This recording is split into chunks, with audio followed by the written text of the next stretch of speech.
प्यारे विद्यार्थियों, आज हम क्षितिज भाग 2 का दूसरा गद्य का पाठ बाल गोविंद भगत, जिसका इस पाठ की व्याख्या हम पार्ट 1 में बता चुके हैं। आज हम इसके प्रश्नों का उत्तर पर डिस्कशन करते हैं। पाठ्यपुस्तक के दिए गए प्रश्नों पर हम के उत्तर पर डिस्कशन करने जा रहे हैं। तो पहला प्रश्न है, खेती बाड़ी से जुड़े गृहस्थ बाल गोविंद भगत अपनी किन चारित्रिक विशेषताओं के कारण साधु कहलाते थे। जो पहला क्वेश्चन है, खेती बाड़ी से जुड़े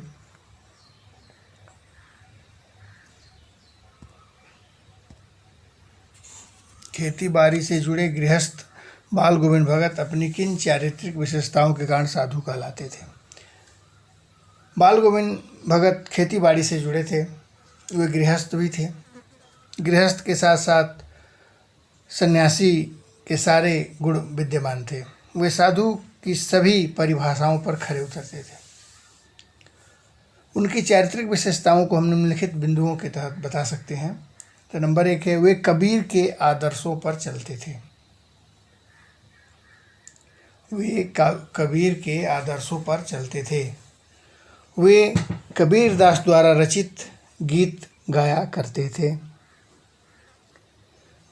वे कभी झूठ नहीं बोलते थे। सबके साथ स्पष्ट व्यवहार करते थे। वे किसी दूसरे की वस्तु को कभी छूते तक नहीं। बहुत आवश्यकता हो तो पूछ करके ही इस्तेमाल करते।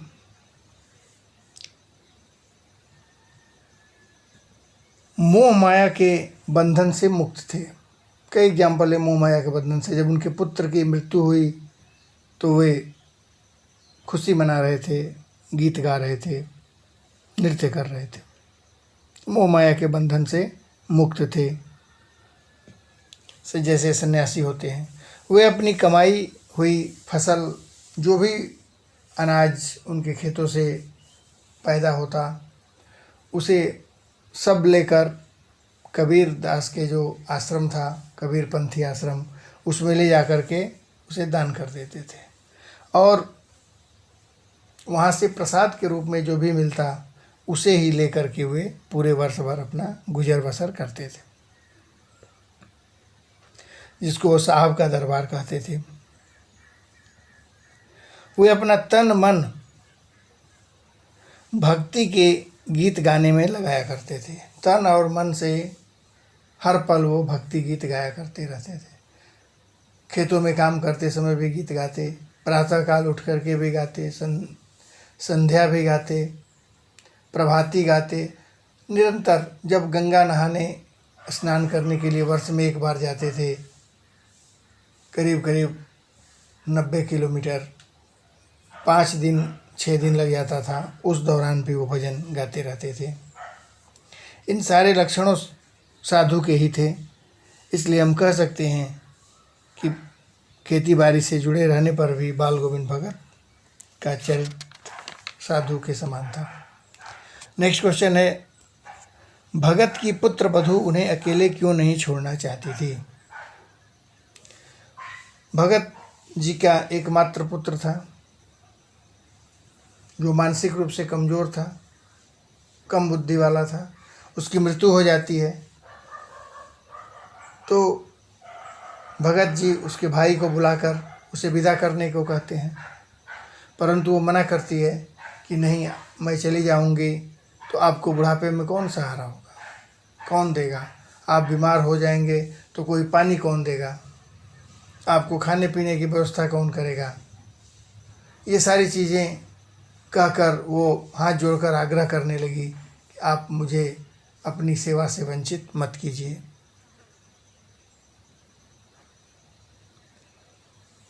नेक्स्ट क्वेश्चन, भगत ने अपने बेटे की मृत्यु पर अपनी भावनाएं किस प्रकार व्यक्त की। भगत जी के बेटे की जब मृत्यु हो जाती है तो उनका पार्थिव शरीर आंगन में चटाई पर लेटा देते हैं, उसके ऊपर सफ़ेद कपड़े से ढककर कुछ फूलों को उनके ऊपर और तुलसी के पत्तों को चढ़ा देते हैं।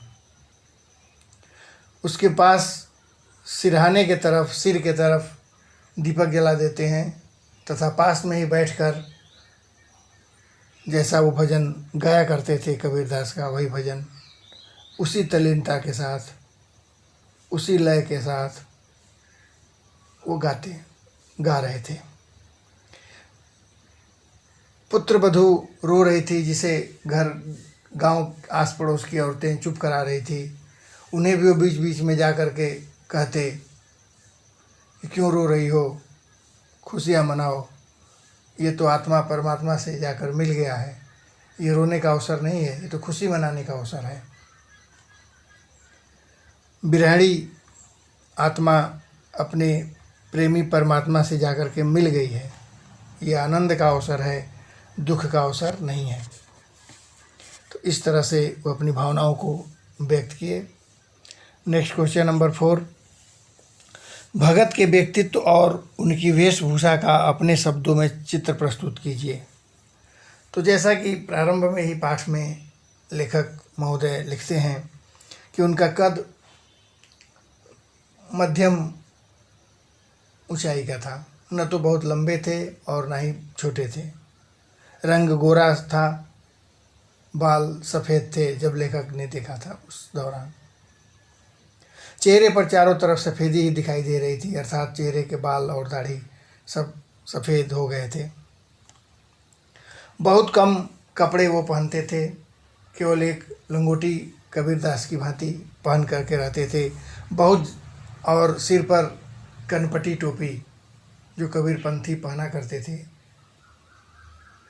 उस तरह की कनपटी टोपी, कितनी भी ठंडी पड़े जाड़े की, उस दौरान वो केवल एक काली कमली छोटे सा कंबल काला ओढ़ लेते थे। और रामानंदी चंदन उनके मस्तक पर हमेशा विराजता था, जो नाक से लेकर के ऊपर तक, ललाट तक जाता है।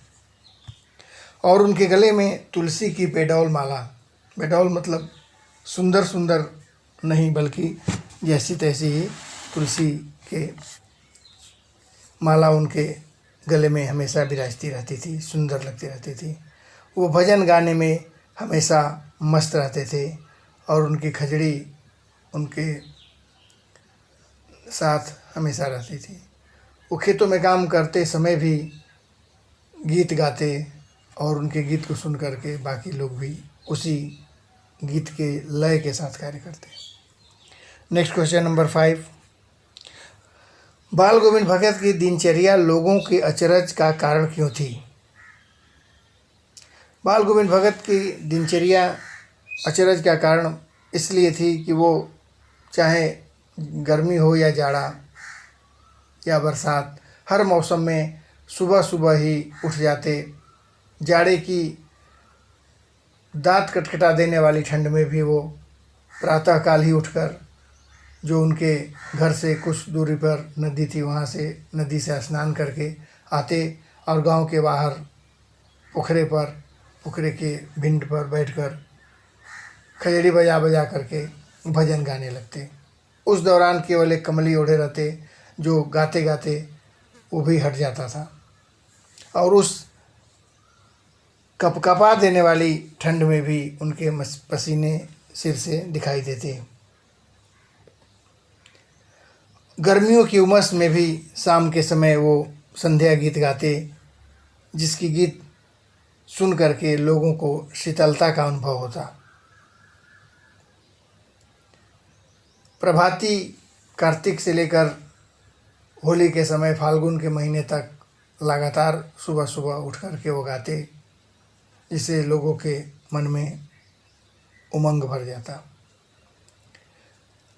और सबके साथ खरा व्यवहार करते। उनके खरे व्यवहार से लोग मुग्ध रहते।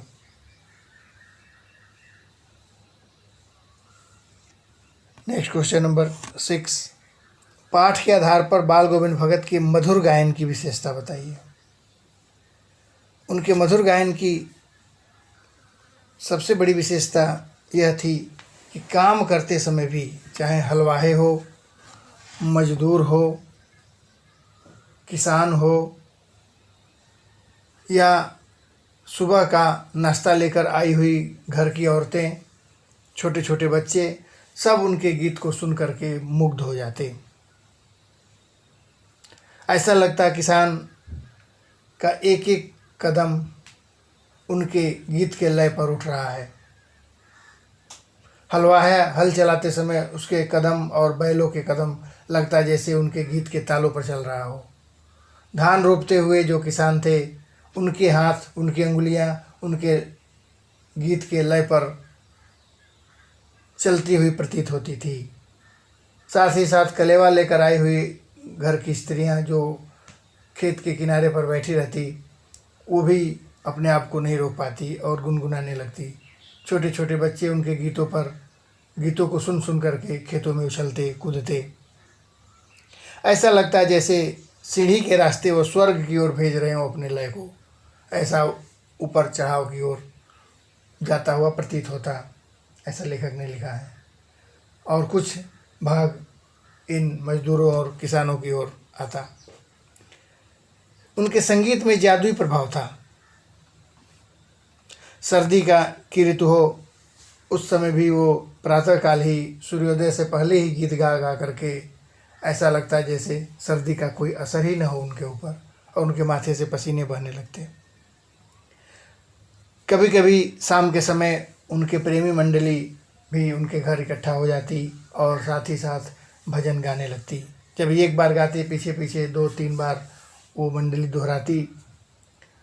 गाते गाते लय की चरम बिंदु पर पहुंच जाते भगत जी और खड़े होकर के नृत्य तक करने लगते। इस तरह से उनकी मधुर गायन की विशेषताओं को हम बता सकते हैं। Next question number 7। कुछ मार्मिक प्रसंगों के आधार पर यह दिखाई देता है कि बाल गोविंद भगत प्रचलित मान्यताओं, सामाजिक मान्यताओं को नहीं मानते थे। पाठ के आधार पर उन प्रसंगों को उल्लेख कीजिए। ऐसा कई प्रसंग है जिसके आधार पर हम कह सकते हैं कि भगत जी जो सामाजिक प्रचलित मान्यता था, रूढ़िवादी परंपराओं का वो खंडन करने वाले थे। बाल गोविंद भगत प्रचलित मान्यताओं को नहीं मानते। उनकी मान्यता है कि पत्नी पति की चिता को आग दे सकती है, जबकि उस समय की सामाजिक परंपरा थी कि पत्नी अपने पति के मुख को अग्नि नहीं दे सकती, या तो पिता दे सकता है या पुत्र दे सकता है, कोई स्त्री मुखाग्नि नहीं देती थी। लेकिन भगत जी ने इसका खंडन करते हुए अपने बहू से ही अपने पुत्र के मुखाग्नि को दिलवाया। पति की मृत्यु के बाद विधवा बनकर सास ससुर की सेवा करना ही उस समय की परंपरा थी। किसी भी विधवा के लिए दूसरा विवाह, विधवा विवाह की प्रथा नहीं थी।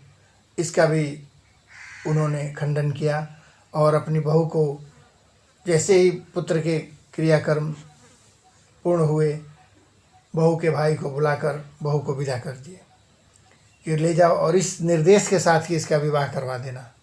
हालांकि वो नहीं जा रही थी, लेकिन इन्होंने स्पष्ट रूप से कहा कि अगर नहीं जाओगी तो मैं ही चला जाऊंगा घर छोड़कर। तो वो चली गई। तो विधवा का विवाह। तीसरा पॉइंट इसको भी हम कह सकते हैं कि लोगों के पुत्र, खास करके अगर एक पुत्र है, उसकी मृत्यु पर कितने दिनों तक शोक मनाते हैं, रोते हैं लोग, बिलखते हैं, परंतु भगत जी ऐसे नहीं थे। उन्होंने उस दिन, जिस दिन उसके पुत्र की मृत्यु हुई, उसी तरह से गीत गाए, खुशी मनाए। जरा भी उनके चेहरे पर उदासी का भाव नहीं था, क्योंकि वो जानते थे कि आत्मा परमात्मा से जाकर मिल गई है। तो इस तरह के वो सामाजिक परंपराओं का खंडन करने वाले थे। नेक्स्ट क्वेश्चन नंबर 8 हम देखते हैं। धान की रोपाई के समय समूचे माहौल को भगत जी की स्वर लहरियाँ किस तरह चमत्कृत कर देती थी, उस माहौल का शब्द चित्र प्रस्तुत कीजिए। तो आषाढ़ के महीने में किसान अपना खेती बाड़ी शुरू करते हैं, जैसा कि इसके पहले वाले प्रश्न में भी हमने कुछ हिस्सा इसका बताया था।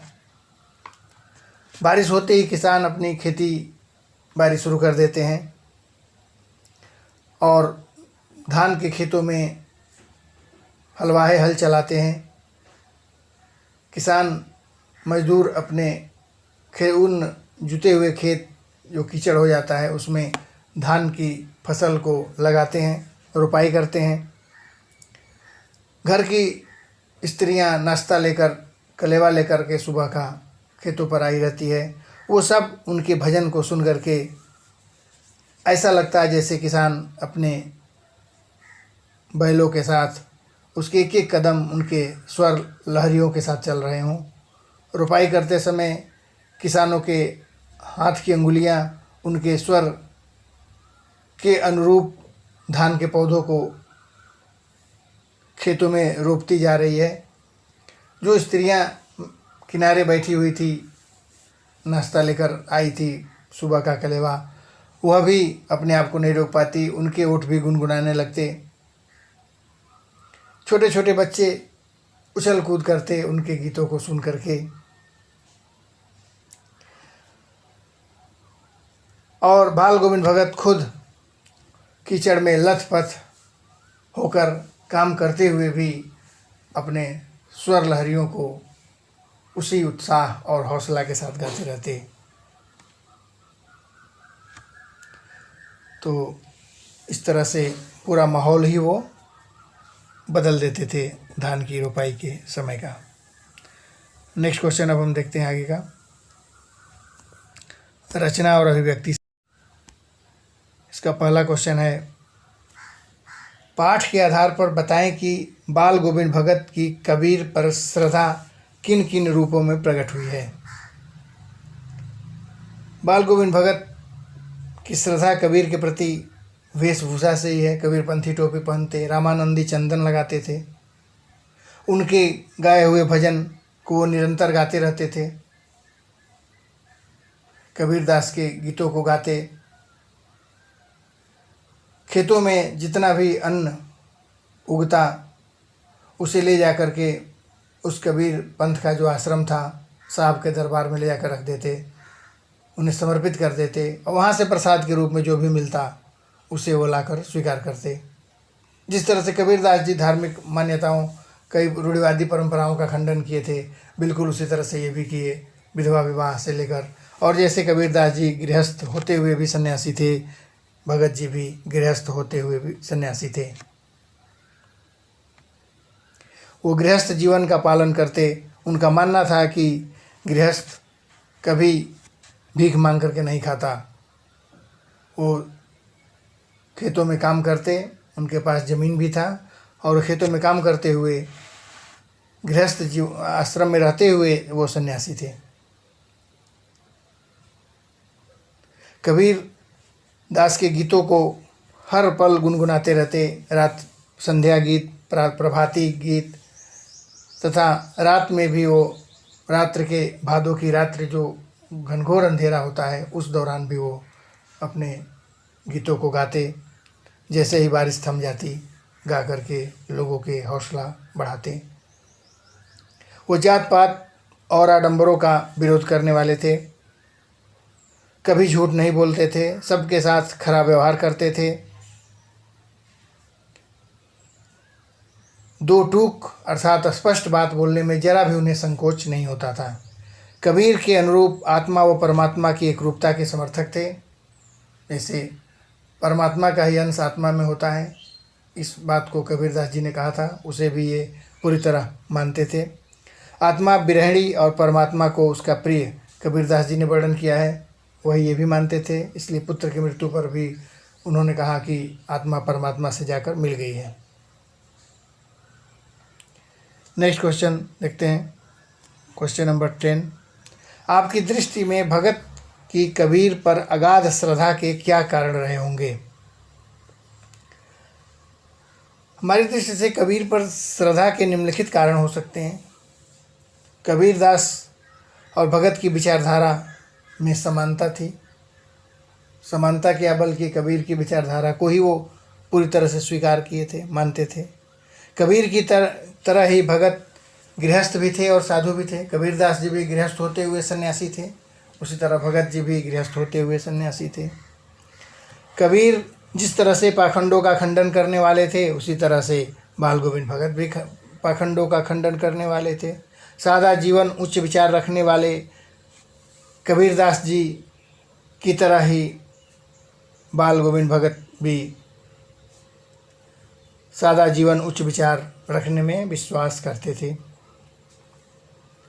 छुआछूत, जात, धर्म, भेद इत्यादि वो कुछ नहीं मानते थे, जैसा कि कबीरदास जी भी नहीं मानते। इसलिए हम कह सकते हैं कि पूरी तरह से कबीरदास के विचारों से वो प्रभावित थे, इसलिए उनके प्रति अगाध श्रद्धा का भाव रखते थे। नेक्स्ट क्वेश्चन नंबर 11, गांव का सामाजिक सांस्कृतिक परिवेश आषाढ़ चढ़ते ही उल्लास में क्यों भर जाता था? आषाढ़ का महीना आते ही वो प्रारंभ हो जाता था, जिसका किसान इंतज़ार करते रहते थे। आसमान में बादल छा जाता था, वर्षा शुरू होती थी, समूचा गांव अपने खेतों में आकर काम शुरू कर देते थे। ये उसी तरह से धान की रोपाई वाला क्वेश्चन नंबर 8 की तरह ही आंसर इसका लिखेंगे, तो इसको मैं छोड़ दे रहा हूँ। वातावरण उत्साह और उमंग से भरा हुआ होता था। क्वेश्चन नंबर 12, ऊपर की तस्वीर से यह नहीं माना जाए कि बाल गोविंद भगत साधु थे। क्या साधु की पहचान पहनावे के आधार पर की जानी चाहिए?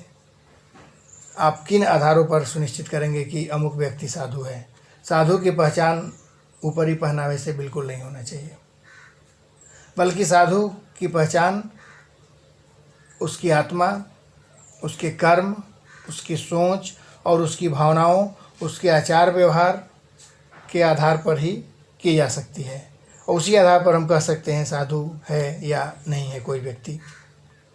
सत्य का पालन करने वाला होना चाहिए। अहिंसा, त्याग और लोक कल्याण आदि गुणों से युक्त व्यक्ति ही साधु हो सकता है। जिस तरह से साधु के ऊपर कोई प्रभाव नहीं होता है, बूंद आघात सहे गिर कैसे, खलके बचन संत सह जैसे। जिस तरह से बूंदों के आघात को पर्वत सहन करता है, उसी तरह से दुष्ट के वचन को साधु सहन करते हैं। अगर बुरा भला कहने पर भी कोई प्रतिक्रिया न दे, इस तरह के स्वभाव वाला व्यक्ति साधु हो सकता है। और भी कविता है, दोहे है, साधु ऐसा चाहिए जैसा सूप सुभा, सार सार को गही रहे थोथे दे उड़ाए। साधु ऐसा होना चाहिए सूप की तरह, जो अच्छाई को ग्रहण करे और बुराई को हटा दे, दूर कर दे। तो इस तरह के व्यवहार वाला व्यक्ति ही साधु हो सकता है। ऊपर से वेशभूषा धारण करने वाला तो ढोंगी कहला सकता है, साधु नहीं कहा जा सकता। व्यक्ति को साधु जिसको कहेंगे उसके अंदर वैराग्य के गुण होने चाहिए, सज्जनता के गुण इत्यादि का होना अत्यंत आवश्यक है। नेक्स्ट क्वेश्चन नंबर 13, मोह और प्रेम में अंतर होता है। भगत जी के जीवन की किस घटना के आधार पर इस कथन को सिद्ध करेंगे? मोह अंधा होता है, इसलिए स्वार्थ पर आधारित होता है। कोई भी व्यक्ति अगर किसी से मोह कर रहा है तो उसके अंदर स्वार्थ की भावना छुपी हुई है। प्रेम निस्वार्थ और निर्मल होता है। बाल गोविंद भगत अपने पुत्र से प्रेम करते थे, मोह नहीं करते। जरा भी उनसे इच्छा नहीं थी, कोई स्वार्थ नहीं था उनसे अपने पुत्र से। चूँकि उनका पुत्र मानसिक रूप से कमज़ोर था,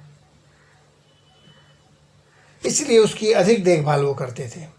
उनका मानना था कि इस तरह के बच्चे की देखभाल अधिक होनी चाहिए, अधिक उसको ध्यान देना चाहिए। पुत्र के मृत्यु के बाद जो इकलौता था, उन्होंने पुत्र की ममता का दिखावा नहीं किया, बल्कि वो आत्मा और परमात्मा के मिलन का उत्सव मनाए। वो कहने लगे आत्मा परमात्मा से जाकर मिल गई है, इसलिए खुशियाँ मनाने का दिन है, खुशी मनाओ, गीत गाओ। पुत्र वधू से भी वो स्नेह करते थे, मोह नहीं। इसलिए लड़के के मर जाने पर पुत्र बहू को अपने साथ नहीं रखे और उसे पुनः विवाह करने का आदेश देते हुए उसके भाई के हाथों भिजवा दिए, सौंप दिए। इस तरह से हम कह सकते हैं कि बाल गोविंद भगत अपने पुत्र और बहू से प्रेम करते थे, मोह नहीं करते, क्योंकि मोह में स्वार्थ होता है। सेवा के लिए रख लेते तो उनका मोह होता। अगर बहू को अपनी सेवा के लिए रखे होते तो इसका मतलब मोह होता, लेकिन उन्होंने मोह नहीं किया। और आगे है भाषा अध्ययन का एक क्वेश्चन है, इस पाठ में आए कोई 10 क्रिया विशेषण छांट कर लिखिए और उसके भेद भी बताइए। तो धीरे धीरे स्वर ऊंचा होने लगा, इसका प्रयोग हुआ है। धीरे धीरे रीतिवाचक, वह जब जब सामने आता है, तो जब जब सामने, जब जब है कालवाची क्रिया विशेषण और सामने स्थानवाची क्रिया विशेषण। तीसरा, थोड़ा थोड़ा बुखार आने लगा, थोड़ा थोड़ा इसमें क्रिया विशेषण है, परिमाण वाचक क्रिया विशेषण। चौथा है, उस दिन भी संध्या में गीत गाए, उस दिन कालवाचक क्रिया विशेषण। खजड़ी डिमक डिमक बज रही है, डिमक डिमक रीतिवाचक क्रिया विशेषण। छठवां है, इन दिनों सवेरे ही उठते थे, सवेरे ही क्रिया विशेषण है, कालवाचक क्रिया विशेषण। सातवां 7, भोर में लोगों ने गीत नहीं सुना, नहीं रीतिवाचक क्रिया विशेषण। आठवां है, वे दिन दिन छीजने लगे, दिन दिन क्रिया विशेषण है, कालवाचक क्रिया विशेषण। और 9, कपड़े बिल्कुल कम पहनते, बिल्कुल कम परिमाणवाचक क्रिया विशेषण, बिल्कुल कम क्रिया विशेषण है जो परिमाणवाचक है। 10वां और आखिरी, हंसकर टाल देते थे, हंसकर क्रिया विशेषण है, रीतिवाचक क्रिया विशेषण। इस तरह से बहुत से हैं शब्द अभी इस पाठ में, लेकिन 10 ही आपको जानना है। तो इस तरह से इस पाठ का प्रश्न उत्तर को हम लोगों ने चर्चा किया, डिस्कशन किया। अगर इसमें कहीं कोई दिक्कत महसूस हुई हो या समझ में नहीं आया हो तो कमेंट बॉक्स में अवश्य लिखें, निश्चित रूप से यथाशीघ्र दूर करने का प्रयास किया जाएगा।